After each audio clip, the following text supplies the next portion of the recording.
Bismillahirrahmanirrahim. Assalamualaikum warahmatullahi wabarakatuh. Alhamdulillahirabbil alamin. Alladzi an'ama alaina bi ni'matil iman wal islam. Wassalatu wassalamu ala asyrafil anbiya'i wal mursalin. Sayyidina wa habibina wa syafi'ina wa maulana Muhammadin sallallahu alaihi wasallam. Amma ba'd. Bersyukur kita kepada Allah Subhanahu wa taala dengan mengucapkan alhamdulillahirabbil alamin sebagai tanda ucapan terima kasih kita kepada Allah yang telah memberikan begitu banyak nikmat kepada kita. Salawat dan taslim tak lupa kita kirimkan kepada baginda Rasulullah sallallahu alaihi wasallam, Nabi sebagai rahmatan lil alamin, rahmat seluruh alam. Jemaah sekalian dan pemirsa TV One dimanapun Anda berada, pada kesempatan kali ini adapun tema tusian yang ingin saya sampaikan, yakni 3 faktor meraih cinta Allah Subhanahu wa taala. Tentunya sebagai manusia menginginkan semua cinta Allah Subhanahu wa taala. Kalau ketika Allah Subhanahu wa taala cinta kepada seorang hamba, tentunya segala keinginan yang kita inginkan, kita minta kepada Allah Subhanahu wa taala, akan dimudahkan diterima di sisi Allah Subhanahu wa taala. Yang mana 3 faktor untuk meraih cinta Allah Subhanahu wa taala. Pertama, kita selalu bersyukur atas nikmat yang telah diberikan oleh Allah Subhanahu wa taala.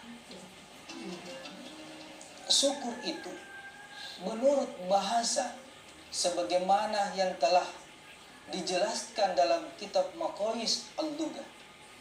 Yang pertama, menerima yang sedikit, dan yang kedua, menerima yang penuh atau yang banyak.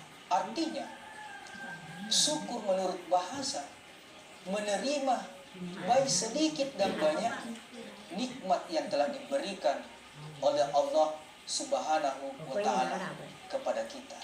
Itulah makna syukur secara bahasa. Bersyukur kepada Allah Subhanahu wa taala ada 3 tingkatan.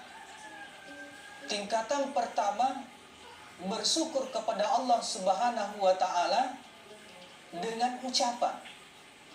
Yang kedua, bersyukur kepada Allah Subhanahu wa taala dengan perbuatan. Yang ketiga, bersyukur kepada Allah dengan hati. Yang mana dimaksud bersyukur kepada Allah Subhanahu wa taala dengan ucapan?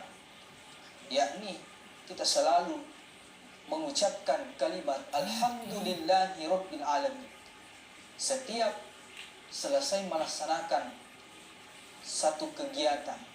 Selalu kita mengucapkan kalimat alhamdulillahirabbil alamin.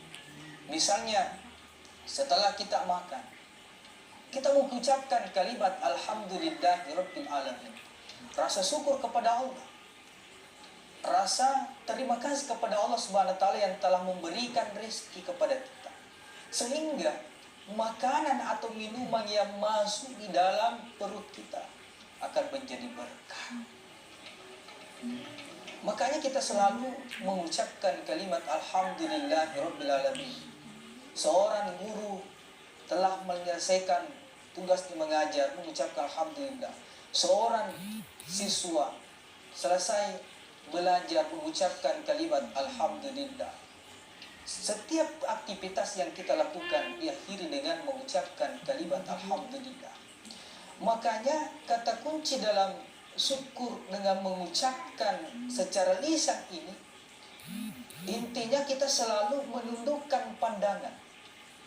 Ibaratnya ada orang yang memiliki nikmat berupa mobil, dia mengucapkan alhamdulillahirabbil alamin. Allah telah memberikan nikmat berupa mobil. Bagaimana dengan tetangga saya?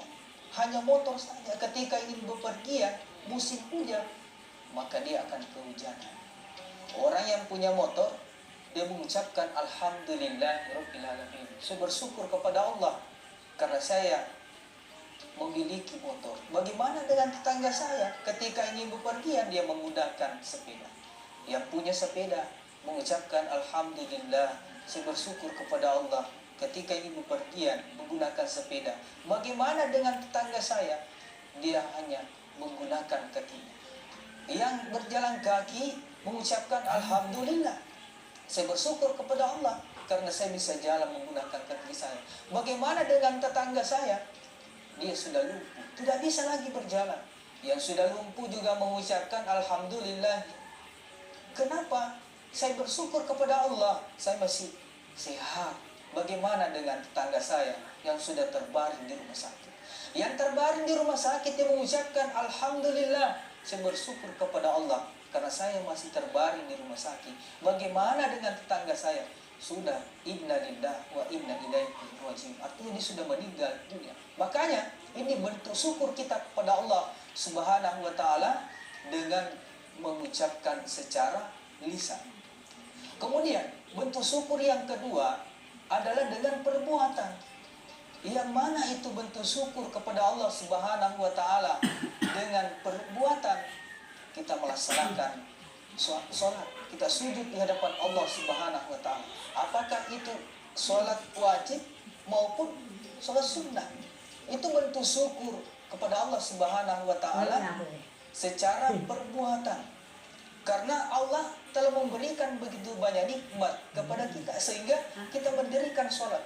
Sesuai firman Allah Subhanahu wa taala dalam surah Al-Qadr, "Inna a'tainakal kautsar." Sesungguhnya kami, kata Allah, yang telah memberikan begitu banyak nikmat kepada kalian.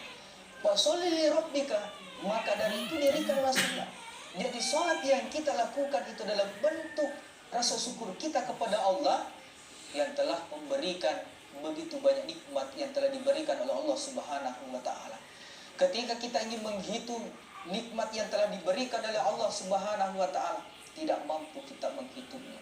In ta'udu nikmatallah la tuhsuha. Seandainya kita ingin menghitung atas nikmat yang telah diberikan oleh Allah Subhanahu wa taala, tentunya kita tidak akan mampu menghitungnya.